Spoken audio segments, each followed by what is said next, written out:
Alexander III of Macedon was born in July 356 BCE in the ancient city of Pella, the capital of the Kingdom of Macedon. His birth itself was surrounded by legends. Ancient sources claim that on the very night Alexander was born, the Temple of Artemis, one of the 7 wonders of the ancient world, burned down. Later historians would symbolically interpret this as a sign that a force powerful enough to change the world had entered it. Alexander was born into royalty, but not into comfort or certainty. His father, King Philip II of Macedon, was one of the most formidable military reformers of the ancient world. Philip transformed Macedon from a fractured, underestimated kingdom into a disciplined military power. His creation of the Macedonian phalanx, armed with long spears, called sarissas, would later become the backbone of Alexander's conquests. Alexander's mother, Olympias, was a woman of intense personality and deep ambition. She was a princess of Epirus and a devoted follower of mystic religious cults, particularly those associated with Dionysus. Olympias firmly believed that Alexander was destined for greatness. She often told him stories claiming his true father was not Philip, but Zeus himself, who had visited her in the form of a thunderbolt or a serpent. Whether these stories were meant to inspire or manipulate, they deeply influenced Alexander's self-image from a young age. Alexander grew up in a household filled with tension.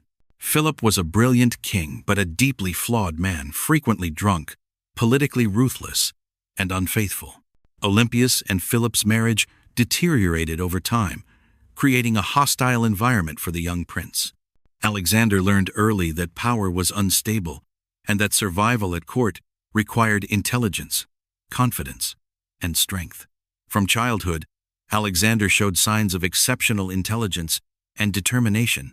One of the earliest stories that reveals his character is the taming of Bucephalus, a massive and seemingly uncontrollable horse. While experienced men failed, young Alexander noticed that the horse was frightened of its own shadow. He calmly turned Bucephalus toward the sun and mounted him. When Alexander succeeded, Philip famously told him, "My son, seek thee out a kingdom equal to thyself. Macedon is too little for thee." Recognizing his son's potential, Philip ensured Alexander received the best education possible. At the age of 13, Alexander was placed under the tutelage of Aristotle, one of the greatest philosophers in history. For 3 years, Aristotle taught Alexander philosophy, ethics, politics, medicine, literature, and science. Most importantly, he instilled in Alexander a deep admiration for Greek culture and the idea that Greek civilization was superior to all others. Alexander became obsessed with Homer's Iliad, particularly the hero Achilles. He carried a copy of the epic with him for the rest of his life and modeled himself after Achilles, seeking eternal glory, even at the cost of a short life.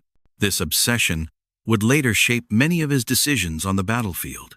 By his teenage years, Alexander was already proving himself as a leader. At just 16 years old, Philip left him in charge of Macedon while he campaigned abroad. During this time, a rebellious Thracian tribe revolted. Alexander crushed the rebellion decisively and founded a city named Alexandroupolis, marking his first act of command. At 18, Alexander fought alongside his father at the Battle of Chaeronea in 338 BCE, where Macedon defeated the combined forces of Athens and Thebes. Alexander personally led the decisive cavalry charge that shattered the sacred band of Thebes, an elite unit that had never before been defeated. This battle effectively ended Greek independence and established Macedon as the dominant power in Greece. Despite Alexander's achievements, his relationship with Philip continued to deteriorate. Philip's political marriages, especially his marriage to Cleopatra Eurydice, threatened Alexander's claim to the throne. A drunken argument at a royal wedding ended with Philip attempting to attack Alexander, only to stumble and fall. Alexander reportedly mocked him, saying, "Here is the man who plans to cross from Europe to Asia, yet cannot cross from one couch to another." The tension reached its breaking point in 336 BCE when Philip II was assassinated during a public celebration. The identity of the assassin, Pausanias, remains debated, but the political aftermath was swift and brutal. At just 20 years old, Alexander was proclaimed King of Macedon. He inherited not only a powerful army, but also a dangerous situation. Greece was restless. Enemies surrounded Macedon, and Philip's grand plan to invade the Persian Empire was unfinished. Many believed the young king would fail. They were wrong. But before Alexander could dream of conquering Asia, he first had to secure his throne and prove to the world that he was not merely Philip's son, but a king in his own right. When Alexander was declared king in 336 BCE, his rule was far from secure. He was only 20 years old, surrounded by experienced generals who had served his father for decades, and ruling over a kingdom held together more by fear than loyalty. Across Greece, city-states that had bowed to Philip II immediately began to question whether they should obey his inexperienced son. To the north, Thracian and Illyrian tribes prepared to rebel, and far to the east, the Persian Empire watched closely, expecting Macedon to fracture. Alexander understood one thing clearly: hesitation would destroy him. His first actions were swift and merciless. Any rivals who posed a threat to his claim were eliminated. Members of Philip's extended family were executed, and potential challengers were removed without apology. Olympias ensured that Cleopatra, Eurydice, and her infant were also killed, removing any alternative bloodline to the throne. It was brutal, but in the ancient world, mercy toward rivals often meant death later. With the throne secured internally, Alexander moved immediately to project strength. He marched north with the Macedonian army, crushing revolts among the Thracians and Illyrians with speed and precision. These campaigns were not only about victory, they were demonstrations. Alexander wanted every enemy and every ally to understand that Macedon was not weaker under him. If anything, it was more dangerous. While Alexander campaigned in the north, rumors spread through Greece that he had been killed. Athens and Thebes, long resentful of Macedonian dominance, began preparing for rebellion. When Alexander heard this, he did not respond with diplomacy. He responded with shock. In one of the most astonishing forced marches in ancient history, Alexander led his army south through harsh terrain and appeared at the gates of Thebes before the city could fully prepare.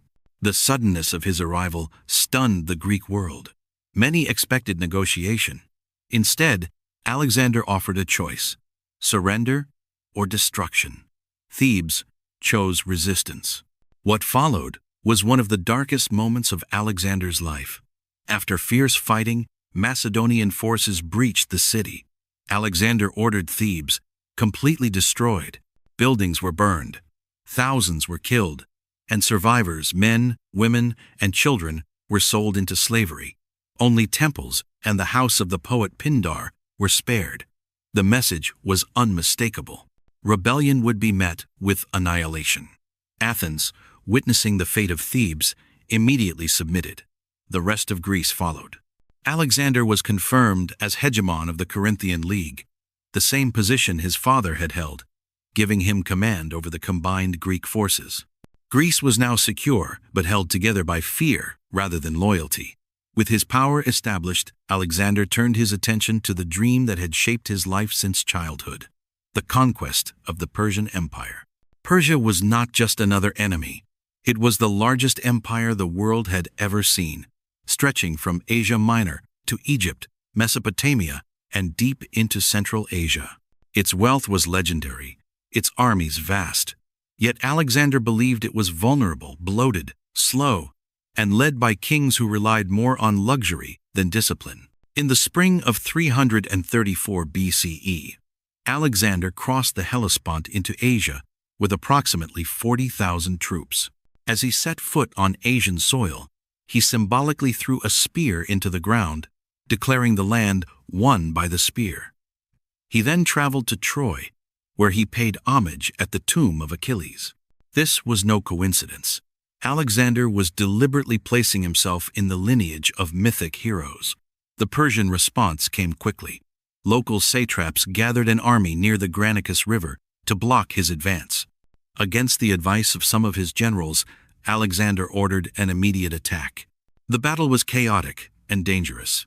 Persian cavalry dominated the riverbanks, and Alexander himself was nearly killed when enemy nobles surrounded him. But Macedonian discipline prevailed. The phalanx held firm, the cavalry broke through, and the Persian forces collapsed. The Battle of the Granicus was Alexander's first major victory against Persia, and it sent shockwaves through Asia Minor. City after city fell. Some surrendered peacefully, others resisted and paid the price. Alexander made a calculated decision. Greek cities in Asia were liberated, while Persian strongholds were punished. This dual approach allowed him to present himself as both conqueror and savior. As he advanced south, Alexander encountered a city that would test him in a different way, Halicarnassus. The city was heavily fortified and defended by Persian commanders and Greek mercenaries. After a brutal siege, Alexander captured the city, but realized an important lesson. Persia would not fall easily. This would not be a single decisive war. It would be a long campaign across unfamiliar lands. Meanwhile, the Persian king Darius III finally began to act. Unlike the satraps Alexander had faced so far, Darius commanded the full resources of the empire. He began gathering a massive army, confident that sheer numbers would overwhelm the Macedonian invader. Alexander, aware that a direct confrontation was inevitable, pushed deeper into Asia Minor. He was no longer simply suppressing resistance, he was marching toward a collision with the most powerful ruler on earth.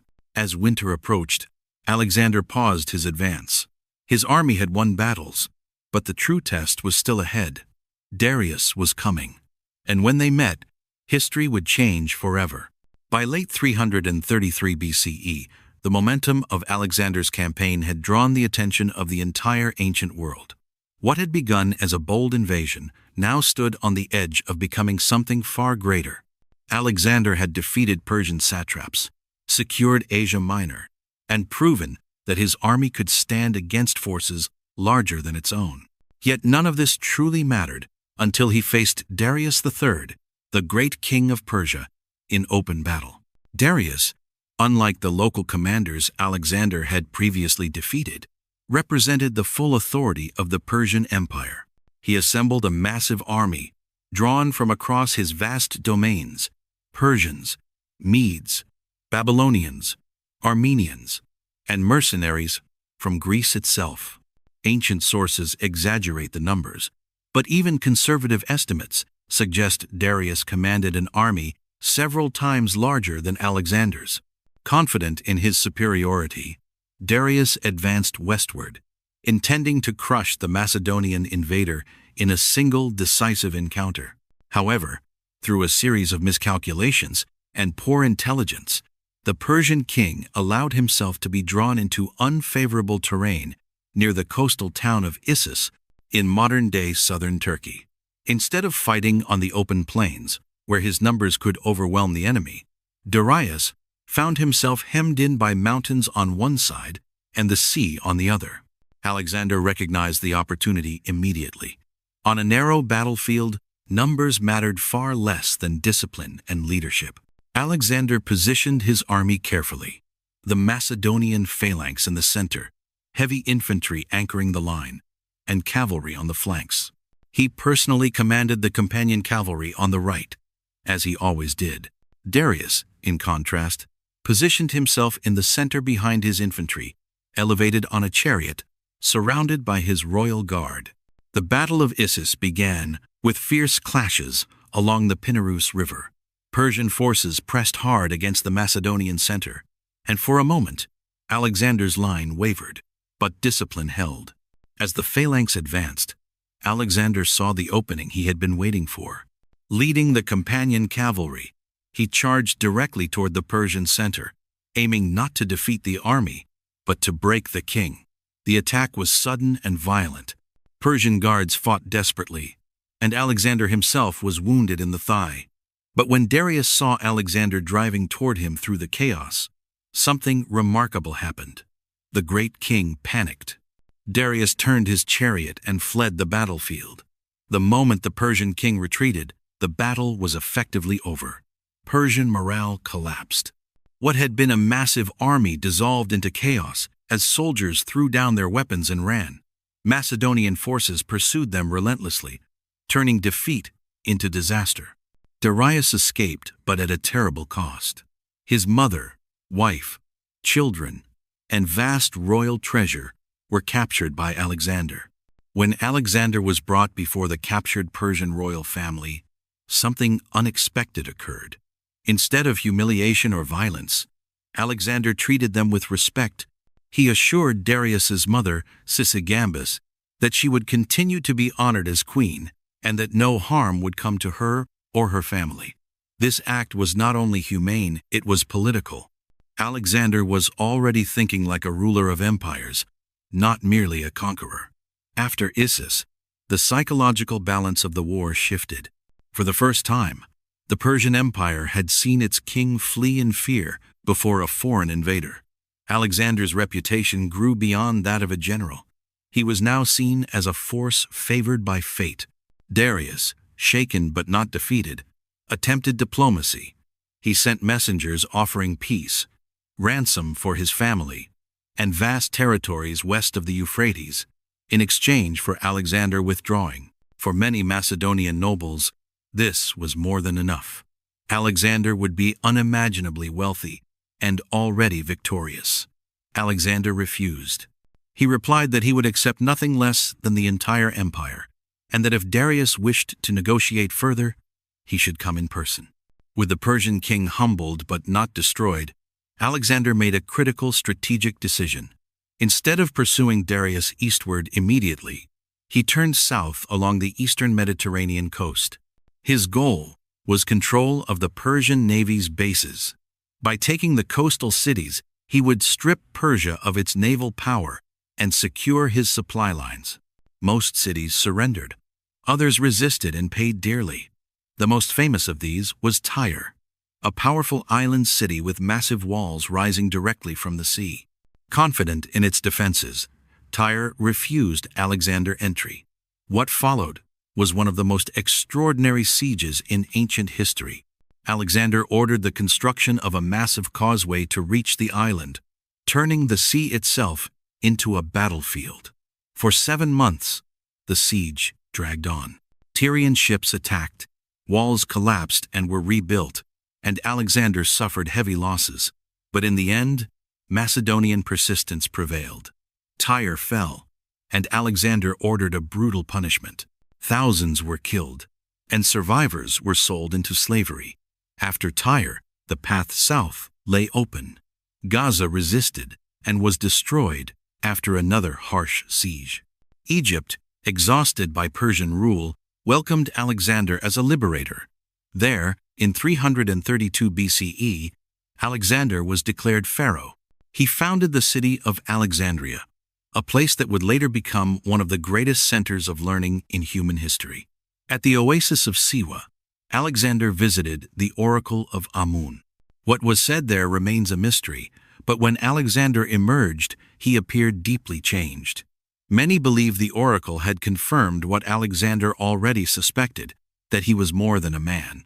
With Egypt secure, Alexander turned back toward the heart of Persia. Darius was gathering another army, determined to reclaim his honor and his empire. The final confrontation was approaching.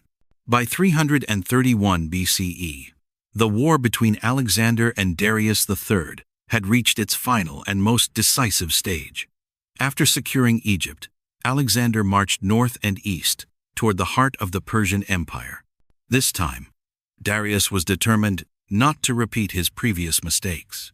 He chose the battlefield carefully, flattening the land near Gaugamela, close to modern-day Mosul, to ensure his massive army could operate without restriction. Darius assembled everything the empire could offer: infantry, cavalry, war chariots fitted with blades, and even elephants were gathered from every corner of Persia's vast territories. The army was enormous, not just in numbers, but in symbolism. This was the full weight of an empire defending its existence. Alexander, by contrast, commanded a force of around 47,000 men, He knew he could not win through numbers. His advantage lay in discipline, speed, and leadership. On the night before the battle, while Persian soldiers stood alert and restless, Alexander famously slept calmly. When questioned, he replied that there was no need for worry. Darius was already defeated. At dawn on October 1, 331 BCE, the Battle of Gaugamela began. Darius opened the engagement with his scythed chariots, sending them charging toward the Macedonian lines. Alexander had prepared for this. Light infantry and archers stepped forward, striking the horses and drivers, while the phalanx opened gaps to allow surviving chariots to pass through harmlessly. What was meant to terrify instead failed. As the battle intensified, Alexander executed one of the most brilliant maneuvers in military history. He deliberately shifted his cavalry to the right, drawing Persian forces away from their center. As Darius attempted to match this movement, a gap opened in the Persian line. Alexander did not hesitate. At the precise moment the opening appeared, Alexander led the companion cavalry in a direct charge toward the Persian center, aiming once again for Darius himself. The impact was devastating. Persian formations collapsed under the pressure, and panic spread rapidly. For the second time in 2 years, Darius fled. Unlike Issus, however, this time there would be no recovery. The Persian army disintegrated completely. While Alexander pursued Darius briefly, he soon turned back to secure the fallen heart of the empire. The road to Persia's greatest cities now lay open. Alexander entered Babylon without resistance. The city's priests and nobles welcomed him as a liberator, and he respected their traditions and gods. Soon after, he marched into Susa, one of Persia's royal capitals, where he seized enormous treasuries wealth accumulated over centuries. Then came Persepolis. Persepolis was not merely a city. It was a symbol of the ceremonial heart of Persian kingship, a monument to imperial power. Alexander entered the city in triumph, claiming himself ruler of Asia. But what followed remains one of the most debated moments of his life. During a drunken celebration, Alexander ordered Persepolis burned. Some ancient sources claim it was revenge for the Persian destruction of Athens decades earlier. Others suggest it was an impulsive act, later regretted. Regardless of motive, the flames consumed palaces that had stood for generations, marking the irreversible end of the Achaemenid Empire. The message was clear. The old world was gone. Yet Darius still lived. Alexander pursued the fleeing Persian king eastward into Media and Bactria. But Darius would never face Alexander again. Betrayed by his own nobles, Darius was captured by Bessus, a satrap who sought to claim the throne for himself. When Alexander closed in, Bessus had Darius stabbed and left to die. Alexander found Darius mortally wounded. According to tradition, Alexander covered the dying king with his own cloak and promised to punish his killers. Darius died acknowledging Alexander as his successor.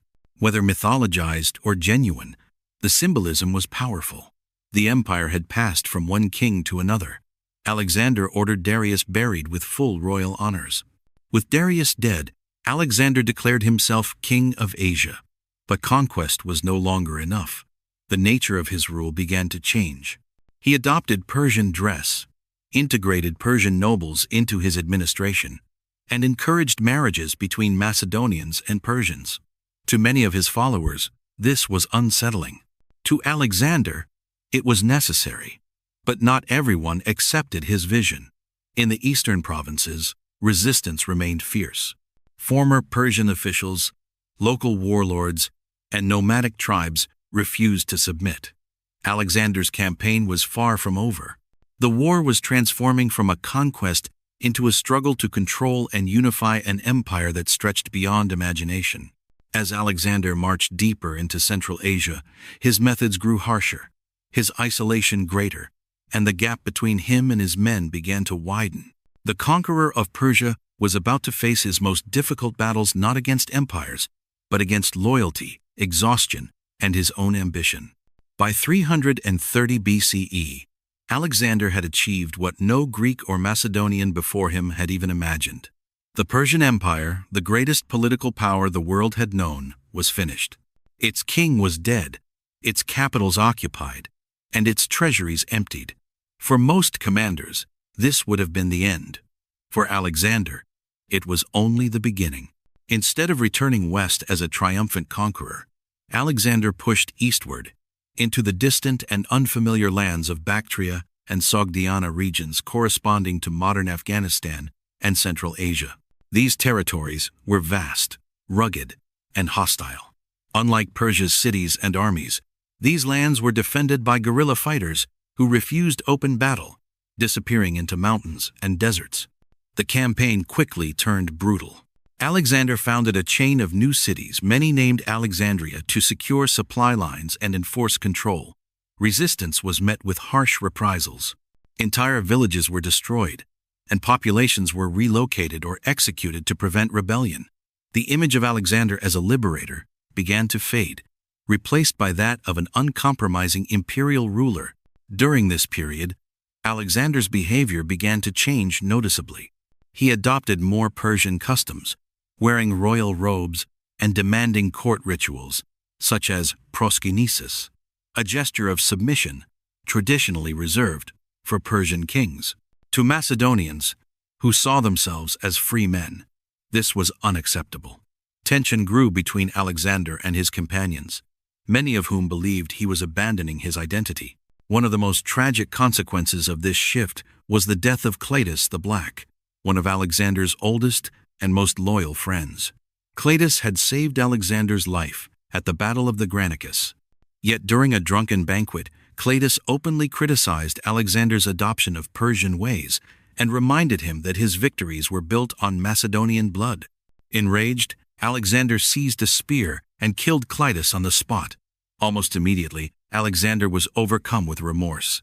He reportedly attempted suicide and had to be restrained by his companions. For days, he refused food and drink. The incident revealed a dangerous combination of absolute power, emotional volatility, and growing isolation. Despite internal fractures, Alexander continued his campaigns. In 327 BCE, he married Roxana, the daughter of a Bactrian noble. The marriage was both personal and political, an attempt to unite Macedonian and Persian elites. Yet many Macedonians viewed it as further proof that their king was becoming foreign to them. That same year, Alexander made a decision that shocked even his most loyal officers. He would invade India. To the Greeks, India was the edge of the known world, a land of myths, vast rivers, and unimaginable wealth. Alexander saw it not as a boundary, but as the next challenge. His army, exhausted from years of war, followed him reluctantly. In 326 BCE, Alexander crossed into the Indian subcontinent and encountered King Porus, ruler of the region near the Hydaspes River. Porus commanded war elephants, terrifying weapons unfamiliar to Macedonian soldiers. Despite the odds, Alexander devised a daring plan, secretly crossing the river during a storm. The Battle of the Hydaspes was one of Alexander's most difficult victories. The elephants caused chaos, but Macedonian discipline once again prevailed. Porus was wounded and captured. When asked how he wished to be treated, Porus famously replied, "Like a king." Alexander respected the answer and returned Porus's kingdom to him as a vassal. This moment reflected a change in Alexander. He was no longer simply destroying enemies. He was attempting to rule through alliances. Yet the cost of constant warfare was becoming unbearable. As Alexander pushed deeper into India, his army reached the Hyphasis River. There, for the first time in his career, his soldiers refused to advance. They were physically exhausted, psychologically broken, and desperate to return home. Even Alexander's authority could not overcome their resistance. After days of isolation and frustration, Alexander gave in. He ordered the army to turn back. The return journey was catastrophic. Marching through the Gedrosian desert, Alexander lost thousands of men to heat, thirst, and starvation. Many historians believe this route was chosen deliberately, either as punishment for the army's refusal to march further, or as a test of endurance. By 324 BCE, Alexander returned to Babylon, ruler of the largest empire the world had ever seen. But the cost was visible. His closest companions were dead or estranged. His army was weary. And Alexander himself was no longer the invincible hero of legend. He had conquered the world, but he had lost himself in the process. By 323 BCE, Alexander the Great stood at the height of human achievement and at the edge of physical collapse. At only 32 years old, he ruled an empire stretching from Greece to Egypt, from Mesopotamia to the borders of India. No ruler before him had united so much land under a single command. Yet beneath the image of absolute power was a man worn down by years of war, wounds, grief, and relentless ambition. Alexander returned to Babylon, intending to make it the administrative heart of his empire. There, he began planning his next moves, not conquest for its own sake, but consolidation. He envisioned a unified ruling class of Macedonians and Persians, a blended empire held together by shared culture and loyalty rather than fear alone. To realize this vision, Alexander ordered mass marriages between his officers and Persian noblewomen. He reorganized the army, integrating Persian soldiers into Macedonian units. These decisions caused deep resentment among his veterans, who felt replaced and betrayed after years of sacrifice. Alexander's closest friend, Hephaestion, had already died the year before, possibly from illness, worsened by alcohol. His death devastated Alexander. He ordered extravagant mourning rituals and demanded divine honors for him. Many historians see this as the moment Alexander truly began to unravel emotionally. Despite declining health, Alexander continued to plan future campaigns. Arabia was next, then perhaps the Western Mediterranean. His ambition showed no sign of ending. In early June 323 BCE, Alexander attended a series of banquets in Babylon. After one night of heavy drinking, he developed a fever. At first, it seemed minor, but over the next several days, his condition worsened. He grew weak, struggled to speak, and eventually became unable to move. Ancient sources disagree on the cause of his death. Some suggest malaria, others typhoid fever, pancreatitis, or complications from alcoholism. Poisoning has been rumored for centuries, but no definitive evidence supports it. What is certain is that Alexander's body failed him long before his ambition did. As he lay dying, his generals gathered around him. When asked to whom the empire should be given, Alexander reportedly whispered a single word: to the strongest. With those words, he sealed the fate of everything he had built. Alexander died on June 10 or 11, 323 BCE. His death triggered immediate chaos. He had left no clear successor, only a half-brother, Philip III, who was mentally unfit to rule, and an unborn son by Roxana. For a time, the generals attempted to rule jointly, but unity collapsed quickly. The empire fractured into wars known as the Wars of the Diadochi, the struggles of Alexander's successors. His generals turned on one another, carving the empire into kingdoms. Ptolemy took Egypt, Seleucus claimed much of Asia, Antigonus sought dominance in Anatolia, and Cassander seized Macedon. Within decades, Alexander's empire no longer existed as a single entity. Yet his impact did not vanish. Alexander's conquests reshaped the ancient world. Greek language and culture spread across 3 continents, blending with local traditions in what became known as the Hellenistic Age. Cities he founded became centers of learning, trade, and philosophy. Alexandria in Egypt would house the greatest library of the ancient world. Alexander himself became legend almost immediately.